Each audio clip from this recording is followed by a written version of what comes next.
യുദ്ധവാർത്തകളുടെ ഏറ്റവും പുതിയ അപ്ഡേറ്റിലേക്ക് തന്നെയാണ് ആദ്യം വരുന്നത്. ലോകത്തിലെ ഏറ്റവും വലിയ ക്രൂഡ് ഓയിൽ ടെർമിനലായ സൗദി അരാംകോയുടെ റാസ് തനൂറ പ്ലാന്റിന് നേരെ ഇറാന്റെ ഡ്രോൺ ആക്രമണം. ഡ്രോണുകൾ നിലം തൊടും മുൻപേ തകർത്തെങ്കിലും അവശിഷ്ടങ്ങൾ പതിച്ച് പ്ലാന്റിന്റെ കോമ്പൗണ്ടിൽ തീപിടുത്തമുണ്ടായി. ആർക്കും പരിക്കില്ല എന്നാണ് വിവരം. തീ അണച്ച് സുരക്ഷയുടെ ഭാഗമായി പ്ലാന്റ് താൽക്കാലികമായി അടച്ചിട്ടുണ്ട്. ആക്രമണം പ്രതിരോധ മന്ത്രാലയം സ്ഥിരീകരിച്ചു. സൗദിയിൽ പൊതുവിൽ സ്ഥിതിഗതികൾ ശാന്തമാണ്. വ്യോമപാത അടച്ച GCC റൂട്ടുകളിൽ റദ്ദാക്കിയതൊഴിച്ചാൽ കേരളത്തിലേക്കുൾപ്പെടെ വിമാന സർവീസുകളെല്ലാം തുടരുന്നുണ്ട്. അഫ്താബ് റഹ്മാൻ റിയാദിൽ നിന്ന് ഏറ്റവും പുതിയ വിവരങ്ങളുമായി. അഫ്താബ്, സൗദിയിലെ സാഹചര്യമാണ് നമുക്ക് ആദ്യം അറിയേണ്ടത്. ഇപ്പോൾ അരാംകോ പ്ലാന്റിലേക്ക് നേരിട്ടുള്ളൊരു ആക്രമണമായിരുന്നില്ല എന്ന് മനസ്സിലാക്കുന്നു. ഡ്രോണിന്റെ അവശിഷ്ടങ്ങൾ പതിച്ചൊരു തീപിടുത്തമുണ്ടായി. അതിന്റെ ഒരു സ്ഥിതി എന്തായിരുന്നു? അവിടെ ഇപ്പോൾ തീ പൂർണ്ണമായും അണക്കാൻ കഴിഞ്ഞു എന്ന് മനസ്സിലാക്കുന്നു. കാര്യമായ നാശനഷ്ടങ്ങൾ അരാംകോ പ്ലാന്റിനകത്ത് സംഭവിച്ചിട്ടുണ്ടോ? സൈഫുദ്ദീൻ, ഇന്ന് രാവിലെയാണ് അരാംകോ പ്ലാന്റിനകത്ത് ഒരു ഡ്രോൺ തകർക്കുന്ന സമയത്ത് അതിന്റെ അവശിഷ്ടം പതിച്ച് തീപിടുത്തം ഉണ്ടാകുന്നത്. ഇത് ആ സമയത്ത് തന്നെ രാവിലെ തന്നെ ഏതാനും നിമിഷങ്ങൾക്കകം തന്നെ എത്തി അണച്ചിരുന്നു. നിലവിൽ സ്ഥിതിഗതികളെല്ലാം തന്നെ ശാന്തമാണ്. ഒരു തരത്തിലുള്ള പ്രശ്നവും പ്ലാന്റിന് അകത്തില്ല. പക്ഷേ സുരക്ഷാ പരിശോധനകളുടെ ഭാഗമായി ഏതാനും മണിക്കൂറുകൾ നേരത്തേക്ക് പ്ലാന്റ് അടച്ചിട്ടുണ്ട്. അത് ഇതുവരെ തുറന്നതായിട്ട് നിലവിൽ നമുക്ക് അറിവില്ല. ഏതായിരുന്നാലും 2 ഡ്രോണുകളാണ് ഇതുവഴി കടന്നു പോയത്. അത് പ്ലാന്റിനെ തന്നെയാണ് ലക്ഷ്യം വെച്ചത് എന്നുള്ളതാണ് സൗദിയിലെ ആ പ്രതിരോധ മന്ത്രാലയം അറിയിക്കുന്നത്. ഇതുമായി ബന്ധപ്പെട്ട് ഇറാന്റെ പ്രതികരണമൊന്നും ഇത് നിലവിൽ നമുക്ക് ലഭ്യമായിട്ടുമില്ല. ഈ ഒരു പ്രശ്നം മാറ്റി നിർത്തി കഴിഞ്ഞാൽ മറ്റു ആക്രമണങ്ങൾ സൗദി അറേബ്യയിലേക്ക് ഉണ്ടായിട്ടില്ല. സാധാരണ മറ്റു GCC രാഷ്ട്രങ്ങൾ നടക്കുന്നത് പോലെയുള്ള ആക്രമണത്തിന്റെ തോത് സൗദി അറേബ്യയിലേക്ക് ഇല്ല എന്നുള്ളത് ശ്രദ്ധേയമായിരുന്നു. എന്നാൽ അതിന് പിന്നാലെയാണ് ഇപ്പോൾ ഇന്ന് സൗദി അരാംകോയുടെ പ്ലാന്റിലേക്ക് ആക്രമണം നടക്കുന്നത്.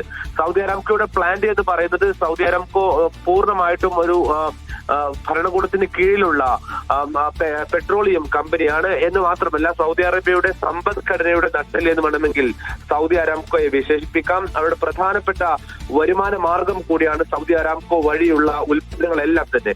ഏതെങ്കിലും ആഭ്യന്തര വിപണിയിലോ അന്തർദേശീയ വിപണിയിലേക്കോ ഇത് കാരണം ഏതെങ്കിലും തരത്തിലുള്ള പെട്രോളിയം വിതരണം തടസ്സപ്പെട്ടിട്ടില്ല എന്നുള്ളത് ഊർജ്ജ മന്ത്രാലയം അല്പം മുമ്പ് അറിയിച്ചിട്ടുണ്ട്. എന്ന് വെച്ചാൽ ഈ അവശിഷ്ടം പതിച്ചതുകൊണ്ട് പ്ലാന്റിന്റെ പ്രവർത്തനങ്ങൾ നിലക്കുന്ന ഒരു സാഹചര്യം ഉണ്ടായിട്ടില്ല എന്നുള്ളതാണ് പ്രതിരോധ മന്ത്രാലയവും അറിയിക്കുന്നത്.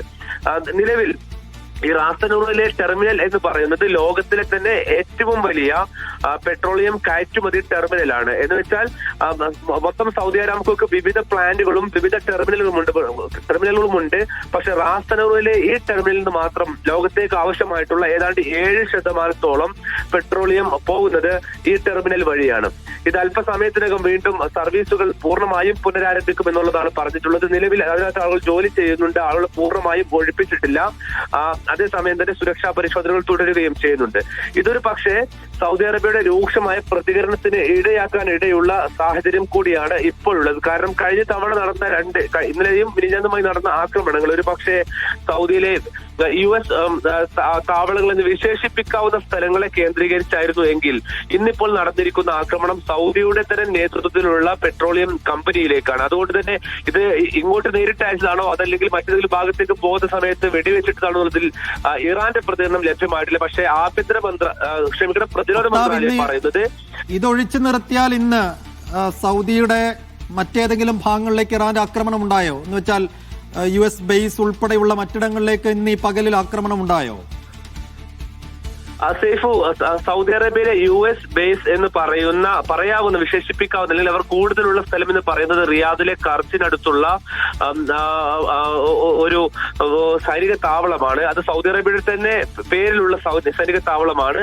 പക്ഷേ അവിടേക്ക് കഴിഞ്ഞ ദിവസം നടത്തിയ ഒരു ഡ്രോൺ ആക്രമണം ഒഴിച്ചു നിർത്തി കഴിഞ്ഞാൽ പിന്നീട് ഇന്ന് മറ്റു ആക്രമണങ്ങളൊന്നും തന്നെ സൗദി അറേബ്യയിലേക്ക് നടന്നിട്ടില്ല. ഇവിടെ മറ്റു GCC രാജ്യങ്ങളിൽ നിന്ന് വ്യത്യസ്തമായിക്കൊണ്ട് കാര്യങ്ങൾ മുഴുവൻ ശാന്തമാണ് എന്ന് പറയാം. പ്രത്യേകിച്ചും മറ്റു രാജ്യങ്ങളിൽ പലതും വ്യോമപാത അടച്ചപ്പോൾ പോലും സൗദി അറേബ്യയിൽ ഇപ്പോഴും വിമാന സർവീസുകൾ ഉൾപ്പെടെ സാധാരണഗതിയിൽ തന്നെ തുടരുകയാണ്. പ്രത്യേകിച്ചും ഇന്ത്യയിൽ നിന്നുള്ള സർവീസുകൾ ഇങ്ങോട്ട് വരുന്നതിന് GCCയിലെ മറ്റു രാജ്യങ്ങളുടെ വ്യോമപാത ഉപയോഗിക്കുന്നതിനാൽ ആ സർവീസുകൾ നടക്കുന്നില്ല. എന്ന് വെച്ചാൽ ഇന്ത്യൻ വിമാന കമ്പനികളുടെ സർവീസ് നടക്കുന്നില്ല. പകരം സൗദി അറേബ്യയുടെയും സൗദി എയർലൈൻസിന്റെയും ഫ്ലൈനാസിന്റെയും എല്ലാം വിമാനങ്ങൾ കേരളത്തിലേക്ക് എത്തുകയും യാത്രക്കാരുമായി മടങ്ങുകയും പതിവ് പോലെ തന്നെ ചെയ്യുന്നുണ്ട്. എന്ന് വെച്ചാൽ സൗദിയിൽ പൊതുവെ ചിത്രം ശാന്തമാണ്, സ്ഥിതിഗതികൾ സമാധാനപരമാണ്. യെസ്, സൗദിയിൽ നിന്നുള്ള ഏറ്റവും പുതിയ വിവരങ്ങളാണ് അഫ്താബ് റഹ്മാൻ പങ്കുവച്ചത്.